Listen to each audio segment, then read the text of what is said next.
गुड़ामालानी विधानसभा की बात करें तो हमेशा से जब मैं पहली बार शादी होकर के चौहटन आई थी तो मेरे ससुर जी बाबा मरहूम अब्दुल हादी साहब 2-3 विधानसभाओं के बारे में रोज़ अपनी बात में जिक्र किया करते थे। उसमें से थी गुड़ामालानी विधानसभा। हमारे कई अपने यहाँ पर रहते हैं और मैं आपको बताना चाहूँगी, इस मंच के माध्यम से शुक्रिया अदा करना चाहूँगी कि बाबा के जाने के बाद आदरणीय हेमाराम जी चौधरी साहब ने एक पिता की तरह हमारा भी साथ दिया है।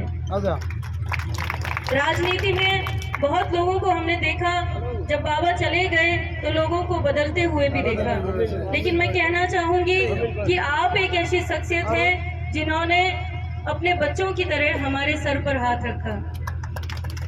जहाँ भी हमें ज़रूरत पड़ी, चाहे राजनीतिक मंच हो, चाहे किसी पारिवारिक समस्या से या कहीं हमारे लोगों के समाज की कोई बात हो, हर जगह आपने हमें संभाला।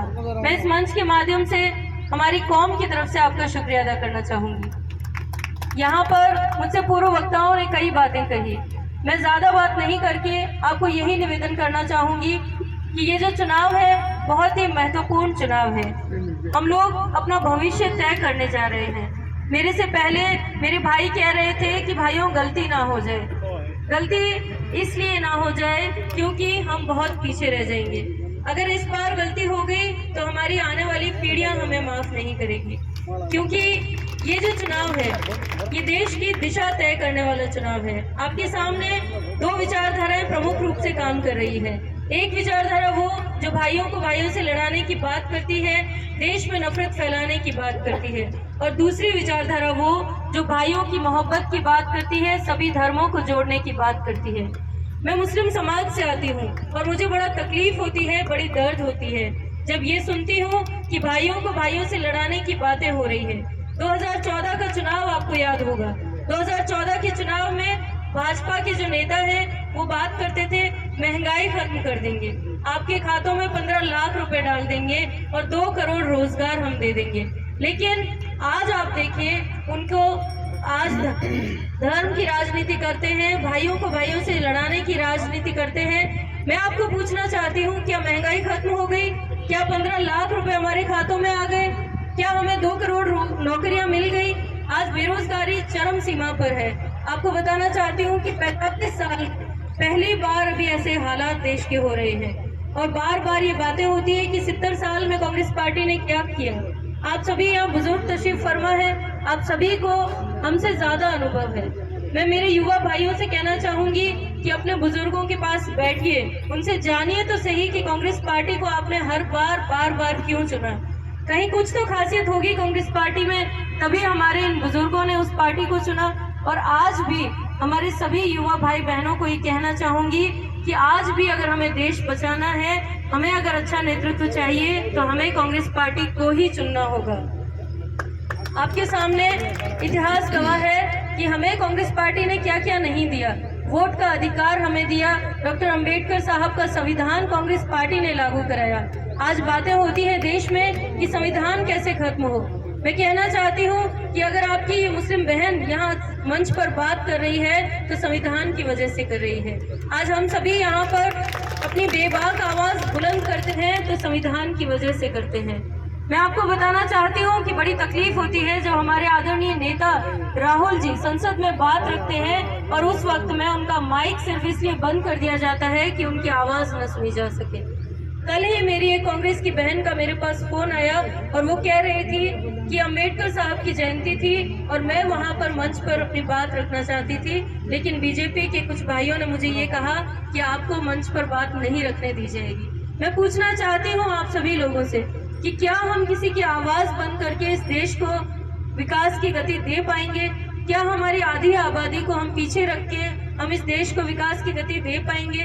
मैं आपको कहना चाहूँगी, जिस प्रधानमंत्री ने सिर्फ अपनी मन की बात हमें बताई हो और जनता की मन की बात को कभी सुना ही ना हो, वो देश का विकास कैसे करेंगे?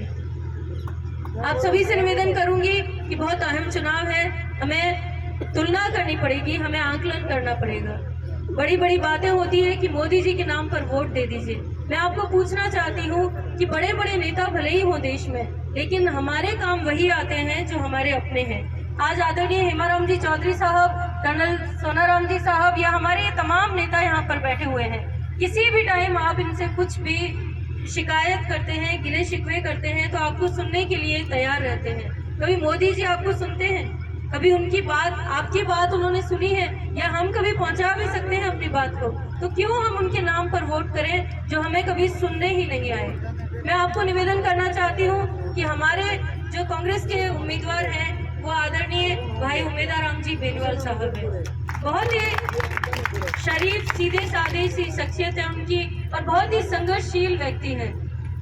और मैं आपको सबसे पहले ये बताना चाहती हूँ कि हमारा फर्ज इसलिए ज़्यादा बनता है कि हमारे नेतृत्व ने, आदरणीय हेमाराम जी चौधरी साहब ने, आदरणीय कर्नल सोनाराम जी साहब ने और हरीश जी ने या हमारी तमाम कांग्रेस पार्टी ने हमें ये जिम्मा दिया है कि ये है हमारे प्रत्याशी और आपको इन्हें विजयी बना के भेजना है। आप आंकलन कीजिए कि एक इतना सीधा साधा व्यक्तित्व, इतना संघर्षशील व्यक्ति जो आपके बीच में बहुत ही सरल स्वभाव का आदमी आपके बीच में उठना बैठना करेगा, आपके बीच में अगर एमपी बन के आता है तो कितना सीधा साधा व्यक्ति आपके लिए मिलना कितना आसान रहेगा। मेरे मुस्लिम भाई भी यहाँ पर बैठे हुए हैं। मैं आपसे निवेदन करना चाहूंगी कि बहुत सारे लोग आएंगे आपके बीच में, बहुत सारे भ्रम फैलाए जाएंगे आपके बीच में, लेकिन भाइयों आपसे निवेदन करूंगी कि गलती ना करके हमारे यही हमेशा का जो समीकरण है, जिस तरीके से हमारा आर पार का एक मजबूत रिश्ता है, जाट भाइयों का, मुसलमान भाइयों का, मेघवाल भाइयों का और इस 36 कौम का, इस भाईचारे को कभी खत्म मत होने देना।